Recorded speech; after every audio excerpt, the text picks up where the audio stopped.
അമ്മമാതാവിനും തിരുക്കുമാരനും കോടാനുകൂടി നന്ദി. എൻ്റെ പേര് മേഴ്സി. ഇതെൻ്റെ അമ്മ ഉഷ. ഞങ്ങൾ പുന്നപ്പറയിൽ നിന്ന് വരുന്നു. ഞാനൊരു നേഴ്സാണ്. ഞാൻ പുറത്തോട്ട് പോകാൻ ഒരുപാട് ആഗ്രഹിച്ചിരുന്നു.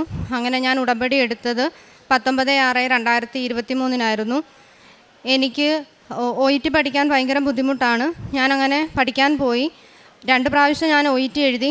എനിക്ക് കിട്ടിയില്ല. സാമ്പത്തിക ബുദ്ധിമുട്ടുള്ളത് കൊണ്ട് ഞാൻ കുവൈറ്റ് എക്സാം എഴുതി. ആ പ്രാവശ്യവും എനിക്ക് കിട്ടിയില്ല. ആകപ്പാട് സങ്കടമായി. ആരോടും സംസാരിക്കുന്നില്ല. വല്ലാത്തൊരവസ്ഥയായിപ്പോയി. അതിനുശേഷം 2 മാസത്തിന് ശേഷം അടുത്ത ഡേറ്റ് എടുത്തു. അടുത്ത ഡേറ്റ് എടുത്തപ്പോൾ ഞാൻ പ്രാർത്ഥനയ്ക്ക് പ്രാധാന്യം നൽകി പഠിച്ചു. അങ്ങനെ ഞാൻ പരീക്ഷ എഴുതാൻ പോയത് ബാംഗ്ലൂരായിരുന്നു. അവിടെ ചെന്നപ്പോൾ മാതാവ് പറഞ്ഞു വിടുന്ന ഒരാൾ ഞങ്ങളുടെ അടുക്കെ വന്ന് സഹായിക്കുകയാണ്. അങ്ങനെ ഞങ്ങൾ അവിടെ പോയി എക്സാം എഴുതി കഴിഞ്ഞപ്പോൾ 10 മിനിറ്റിനുള്ളിൽ റിസൾട്ട് വന്നു. ഞാൻ പാസ്സായി.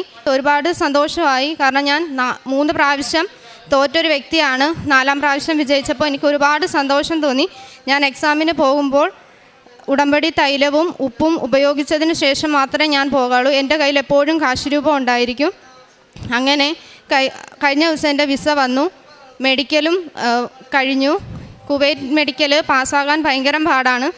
ചെറിയ എന്തെങ്കിലും ഒരു പ്രശ്നം ഉണ്ടെങ്കിൽ അത് പാസ്സായി നമുക്ക് ഫിറ്റാകില്ല. പക്ഷേ ഞാൻ അതിൽ ഫിറ്റായി. അപ്പോഴും ഞാൻ ഉടമ്പടി തൈലവും ഉപ്പും ഉപയോഗിച്ചിരുന്നു. കഴിഞ്ഞ ദിവസം എൻ്റെ ടിക്കറ്റ് വന്നു. സെപ്റ്റംബർ 2 തിങ്കളാഴ്ച ഞാൻ കുവൈറ്റിൽ പോവുകയാണ്.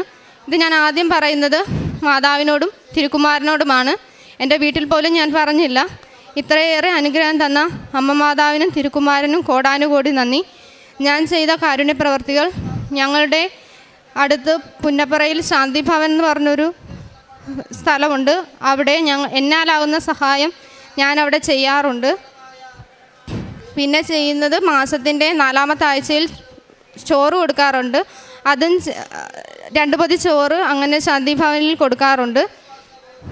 പിന്നെ ഞാൻ ഫോണിൽ നോക്കുമ്പോൾ ഏതെങ്കിലും ചികിത്സാ സഹായം എന്ന് പറഞ്ഞ് എന്തെങ്കിലും ഒരു പരസ്യം കണ്ടാൽ അത് അന്വേഷിച്ചതിന് ശേഷം എന്നാലാവുന്ന സഹായം ഞാൻ അവിടെ കൊടുക്കാറുണ്ട്. എന്നിൽ വന്ന മാറ്റങ്ങൾ ഞാൻ എല്ലാ ദിവസവും പള്ളിയിൽ പോകാറുണ്ട്. അരമണിക്കൂർ അതിൽ കൂടുതൽ ബൈബിൾ വായിക്കാറുണ്ട്. 2 ആഴ്ച കൂടുമ്പോൾ കുമ്പസാരിക്കാറുണ്ട്. ഞങ്ങളുടെ വീട്ടിൽ സന്ധ്യാപ്രാർത്ഥന മുടങ്ങാറേ ഇല്ല. ഇത്രയേറെ അനുഗ്രഹങ്ങൾ തന്ന അമ്മ മാതാവിനും തിരുക്കുമാരനും ഞാൻ കോടാനുകോടി നന്ദി പറയുന്നു. ഇതെൻ്റെ അമ്മയാണ്.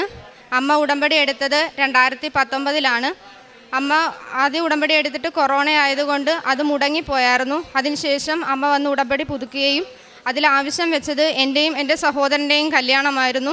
ഞങ്ങളുടെ 2 പേരുടെയും കല്യാണം 1 വർഷത്തിൻ്റെ ഇടവേളയിൽ നടക്കുകയും യാതൊരു വിധത്തിലുള്ള കടബാധ്യത ഒന്നും സംഭവിച്ചില്ല. പിന്നെ ഞങ്ങളുടെ വീട്ടിൽ കുടുംബ സമാധാനവും കുടുംബ പ്രാർത്ഥനയും മുടങ്ങാറുണ്ട്. ഇപ്പോൾ ഒരു ദിവസം പോലും ഞങ്ങളുടെ വീട്ടിൽ കുടുംബ പ്രാർത്ഥന മുടങ്ങാറില്ല. നല്ല കുടുംബ സമാധാനമുണ്ട്. ചെറുതും വലുതുമായ ഒരുപാട് അനുഗ്രഹം തന്ന അമ്മ മാതാവിനും തിരുക്കുമാരനും കോടാനുകൂടി നന്ദി. പരിശുദ്ധ അമ്മയുടെ മധ്യസ്ഥതയിൽ ഇപ്പോൾ ഇവർ 2 പേരും അമ്മയും മകളും 2 പേരും ഉടമ്പടി എടുത്തതാണ്. ഉടമ്പടി സാക്ഷ്യത്തിൽ ഏറ്റവും അവസാനം പറഞ്ഞതുപോലെ ഒരു കുടുംബം മുഴുവൻ പ്രാർത്ഥനയിലേക്ക് കടന്നു വന്നു എന്നുള്ളതാണ് ഈ സാക്ഷ്യത്തിൻ്റെ ഏറ്റവും അവസാനത്തെ കൺക്ലൂഷൻ എന്ന് പറയുന്നത്. അതൊരു ഉടമ്പടിയുടെ പാർശ്വഫലമല്ല. ഒരു കുടുംബവും ഒരു വ്യക്തിയും പ്രാർത്ഥനയിലേക്ക് വരും. അതാണ് ഉടമ്പടിയുടെ ഏറ്റവും പ്രധാനപ്പെട്ട ലക്ഷ്യം എന്ന് പറയുന്ന. ഒരു വ്യക്തി പ്രാർത്ഥനയിലേക്ക് കടന്നു വരിക എന്ന് പറയുന്നത് ദൈവത്തിൻ്റെ സാന്നിധ്യത്തിലേക്ക് കടന്നു വരിക. അതിന് പരിശുദ്ധ അമ്മയുടെ പ്രത്യക്ഷീകരണം അവരെ സഹായിച്ചുവെന്ന് ഈ അൾത്താരയിൽ പറയുമ്പോൾ അമ്മ ആ ഒരു വിഷയത്തിൽ, ഉടമ്പടി എന്ന വിഷയത്തിൽ വിജയിച്ചു എന്നൊരർത്ഥമുണ്ട്. അതാണ് എല്ലാ സാക്ഷ്യങ്ങളും ഈ ഒരു മോൾഡിൽ തന്നെയാണ് മുന്നോട്ട് പോകുന്നതും. അപ്പം വ്യക്തിപരമായിട്ട് ലഭിച്ച ഒരു വിജയത്തിനെക്കുറിച്ചും കാര്യങ്ങളെല്ലാം പരിശുദ്ധ അമ്മയോട് ചേർന്ന് നിന്നപ്പോൾ ക്രമീകരിക്കപ്പെട്ടു എന്നുള്ളതാണ്.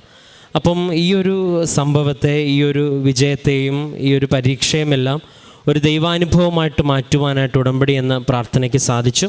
അതിന് അമ്മയുടെ ഉടമ്പടിയിൽ വെച്ചിരുന്ന കാര്യത്തിലും പരിശുദ്ധ അമ്മ എത്രയും വേഗം 1 വർഷത്തിനുള്ളിൽ 2 മക്കളെയും വിവാഹമെന്ന കൂദാശ സ്വീകരിക്കുവാനായിട്ട് ഒരുക്കുവാനൊക്കെ സാധിച്ചു എന്ന് പറയുന്നതും അതുമെല്ലാം വലിയൊരു സാക്ഷ്യം തന്നെയാണ്. അപ്പോൾ അതുപോലെ പരിശുദ്ധ അമ്മ തൻ്റെ നിയോഗങ്ങളിൽ നിങ്ങൾ സമർപ്പിക്കുന്ന മക്കൾ സമർപ്പിക്കുന്ന നിയോഗങ്ങളോടൊപ്പം സമയബന്ധിതമായി ഇടപെടുന്നു എന്നുള്ള സാക്ഷ്യം പറയാനെത്തി ഈ കുടുംബത്തിനെ പ്രതിയും ഇവിടെ സാക്ഷ്യത്തെ പ്രതി നമുക്ക് കരങ്ങളടിച്ച് ദൈവത്തിൻ്റെ നാമം മഹത്വപ്പെടുത്താം. അത്യപൂർവ ദൈവാനുഭവങ്ങൾ ഇനി നിങ്ങൾക്കും സ്വന്തം. ഈ യൂട്യൂബ് ചാനൽ ഇതുവരെ സബ്സ്ക്രൈബ് ചെയ്തിട്ടില്ലെങ്കിൽ ഇപ്പോൾ തന്നെ സബ്സ്ക്രൈബ് ചെയ്യുക. ഈ വീഡിയോ ഇപ്പോൾ തന്നെ നിങ്ങളുടെ സുഹൃത്തുക്കൾക്ക് ഷെയർ ചെയ്തുകൊണ്ട് കർത്താവിൻ്റെ പ്രേക്ഷിതരാകുക.